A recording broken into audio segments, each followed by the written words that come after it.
जय माताजी मित्रों, हूँ ममता गोस्वामी। मारी चेनल ममतानी रसोई में तमारुं स्वागत है। मित्रों, आज आपणे बनावशुं केरीनो आइसक्रीम। बजार में मळे तेवो ज आपणे मैंगो आइसक्रीम तैयार करीशुं, एकदम क्रीमी, अने ते पण आपणी घरमां रहेली वस्तुमांथी तैयार करीशुं, तो पण बजार जेवो ज बनशे। तो तेना माटे मैं अत्यारे 2 केरी लीधी छे। केरी तमे कोई पण पाकी केरी लई शको छो। तो आपणे अत्यारे मीडियम साइजनी 2 केरी लीधी छे अने तेनी साथे बीजी शुं वस्तु जोईशे ते हूँ तमने बतावुं।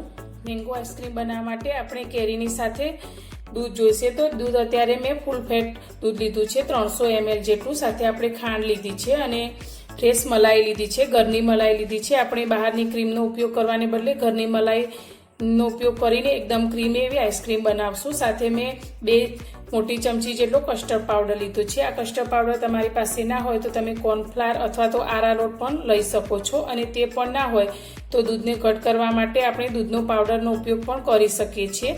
अने ते पण ना होय तो तमे दूध थोडुं वधारे लई अने तेने घट करीने उपयोगमां लई शको छो। तो आपणे आइसक्रीम बनाववानी शरूआत करीए। तो मित्रों, तमने मारो आ विडियो पसंद आवे तो विडियो ने लाइक करजो, शेर करजो अने मारी चेनल पर नवा हो तो चेनल ने सब्सक्राइब करवानुं बिल्कुल भूलता नहीं। गैस पर आपणे कढ़ाई लईशुं अने कढ़ाईनी अंदर आपणे जे दूध लीधुं छे ते दूध अंदर एड करीशुं। तो आ दूधना अंदरथी आपणे त्रीजा भागनुं दूध रहेवा दईशुं। तेने आपणे कस्टर्ड पाउडरनी अंदर मिक्स करी लईशुं। हवे आपणे गैस चालू करी अने आ दूधनो एक उभरो आवे त्यां सुधी गरम थवा दईशुं। दूध आपणुं गरम थई गयुं छे। तो हवे तेनी अंदर आपणे 4 चमची जेटली खांड लईशुं। तो आपणे दूध ओछुं लीधुं छे पण खांड आपणे 4 चमची लईए छीए, कारण के आपणे कस्टर्ड पाउडरनो उपयोग कर्यो छे, जेथी आपणुं खांडनुं बेलेन्स सारी रीते जळवाई रहेशे। हवे आपणे फरी थोडुं गरम थवा दईशुं, जेथी आपणी खांड सारी रीते अंदर ओगળી जशे। दूध आपणुं सारी रीते उकળી गयुं छे। तो आपणे जे कस्टर्ड पाउडर लीधो छे तेनी अंदर आपणे जे दूध वधार्युं हतुं ते एड करी दईशुं અને તેને સારી રીતે મિક્સ કરી લઈશું।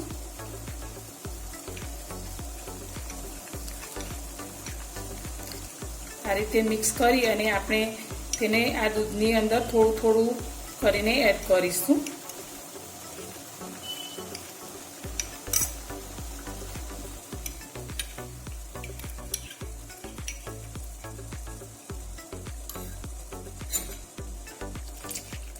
आ रीते एक हाथथी हलावता रही અને થોડું થોડું એડ કરીશું, એટલે આપણું દૂધ એકસાથે જ ઘટ ના થઈ જાય।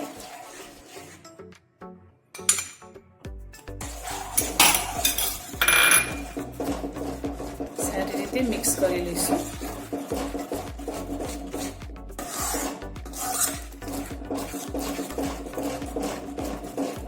આપણું દૂધ આ રીતે ઘટ થઈ જાય પછી આપણે ગેસની ફ્લેમને બંધ કરી દઈશું।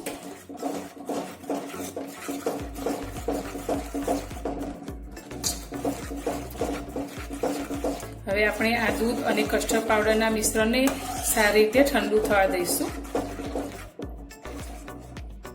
હવે આપણે જે કેરી લીધી છે તેને છોલી અને તેના ટુકડા કરી તેનો આપણે પલ્પ તૈયાર કરીશું। પાણી એડ કર્યા વગર જ આપણે તેનો પલ્પ બનાવવાનો છે। આપણે 2 ચમચી ખાંડ નાખી અને કેરીનો પલ્પ તૈયાર કરી લીધો છે। તમારી કેરી જે પ્રમાણે મીઠાશવાળી હોય તે પ્રમાણે તમે ખાંડ વધારે કે ઓછી અંદર લઈ શકો છો। હવે આપણે આ કેરીના પલ્પને આપણે જે કસ્ટર્ડ दूधनु तैयार करीने राख्युं छे तेनी अंदर लई लईशुं।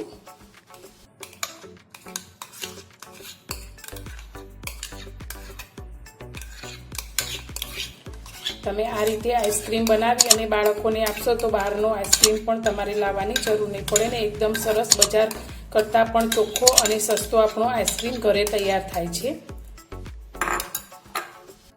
बधुं ज आपणे सारी रीते मिक्स करी लईशुं।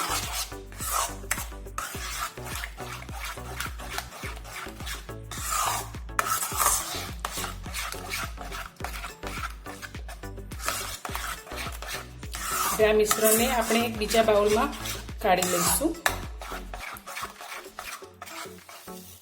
આપણે મિશ્રણને એક મોટા બાઉલમાં કાઢી લીધું છે। તો હવે તેને ઢાંકી અને આપણે ફ્રીજમાં તેને 2 થી 3 કલાક માટે સેટ થવા માટે રાખી લઈશું અને ફરી મળીશું। 2 કલાક જેટલો સમય થઈ ગયો છે। તો આપણું આ મિશ્રણ એકદમ સરસ ઠંડુ થઈ અને જામી ગયું છે। તો હવે આપણે એક મિક્સર જાર લઈ લઈશું અને આને આપણે મિક્સર જારની અંદર લઈ લઈશું।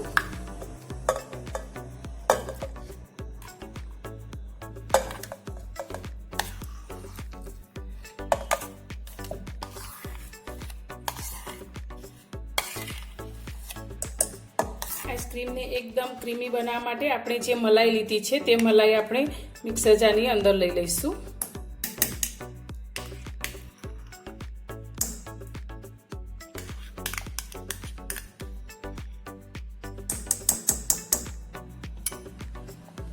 હવે આપણે આ બધી જ વસ્તુને સારી રીતે બ્લેન્ડ કરી લઈશું. હવે આપણે બનાવેલા આઈસ્ક્રીમના મિશ્રણને એક એરટાઇટ ડબ્બાની અંદર લઈ લઈશું.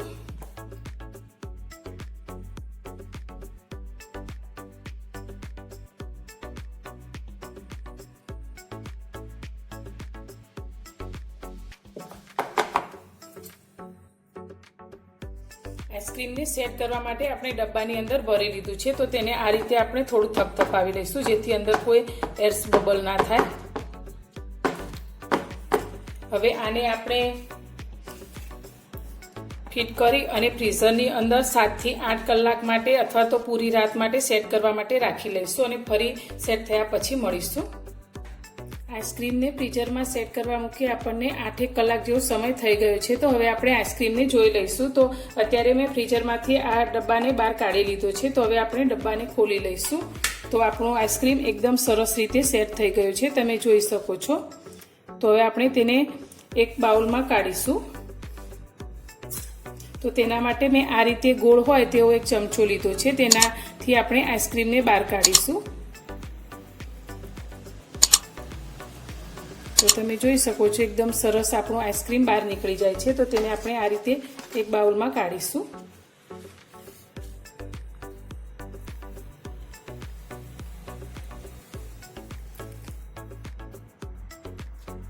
તો આ રીતે તમે પણ બાળકોને ઘરે આઈસ્ક્રીમ બનાવીને આપી શકો છો. તૈયાર છે આપણો મેંગો આઈસ્ક્રીમ. એકદમ ટેસ્ટી અને બજાર જેવો જ, બજાર કરતાં પણ એકદમ સસ્તો આપણું ઘરે આઈસ્ક્રીમ તૈયાર થાય છે. તો તમને મારી આઈસ્ક્રીમ બનાવવાની રેસીપી પસંદ આવી હોય તો વિડીયોને લાઇક કરજો, શેર કરજો અને મારી ચેનલ પર નવા હો તો ચેનલને સબસ્ક્રાઈબ કરવાનું બિલકુલ ભૂલતા નહીં. તો ફરી મળીશું એક આવી જ નવી રેસીપી સાથે નવા વિડીયોમાં.